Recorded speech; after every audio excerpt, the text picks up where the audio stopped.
The headline in today's Toronto Sun from Wednesday, July 24th, 2024 reads, Trudeau and the Grits catch and release bail system has deadly consequences. Rinse and repeat. Brian Lilly writes, home invasions, slaying, car theft show need for bail reform. Terms like bail and probation don't mean much these days, not in Prime Minister Justin Trudeau's catch and release justice system. A horrific homicide in British Columbia and a car theft ring in Ontario may not seem related, but in this front they are. Both cases involve people charged with committing crimes when they never should have been out in the first place. Now provincial premiers have written to the Trudeau government asking for further reform to Canada's bail and statutory release system.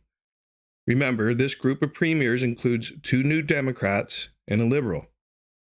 This comes just months after the federal government passed reforms under Bill C-48 that made bail tougher to get in certain but limited circumstances. The changes put a reverse honest clause on bail for those charged with gun or intimate partner violence if they've been convicted of similar offenses in the past. The amendments that Bill C-48 brought into law represent valuable progress in tackling this important issue, the premiers wrote. But recent troubling incidents, including the tragic death of Tory Dunn in British Columbia, raise the questions whether this legislation is functioning and intended.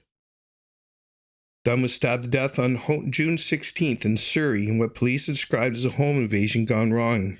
The man accused, Adam Troy Mann, someone with a rap sheet as long as your arm, and was out in probation when he was arrested and charged with robbery. He was still released on bail despite those robbery charges being a breach of his probation, and he allegedly committed the murder of Dunn over 2 weeks later. It's a disturbing, but sadly not shocking story after years of Trudeau's catch-and-release policies. In 2019, the Trudeau government passed Bill C-75, which sought to reform bail conditions in Canada. The changes went further than anything previously passed and required any judge or justice of the peace to show what the legislation called restraint. In making a decision under this part, a peace officer, justice, or judge shall give primary consideration to the release of the accused at the earliest reasonable opportunity and on the least onerous conditions that are appropriate in the circumstances, the bill read. Even with the bail reform passed last fall, this is what most people facing charges are released under, the earliest opportunity and least onerous conditions. Man was facing robbery charges, so his violent past didn't apply. His past gun convictions didn't apply. His propensity to reoffend, didn't apply, and he was set free. Dunn paid the price for that decision in this horrible legislation. Now about that car theft ring in Ontario. It's not directly connected to Dunn's homicide, except by the same catch-and-release policies being at play with people involved in home invasions. On Tuesday, Peel Regional Police, just west of Toronto, announced they had arrested 18 people and laid 150 charges in a car theft ring that saw $1.2 million worth of stolen vehicles recovered. Police investigation that led to those arrests documented 17 violent home invasions, armed robberies, and carjackings.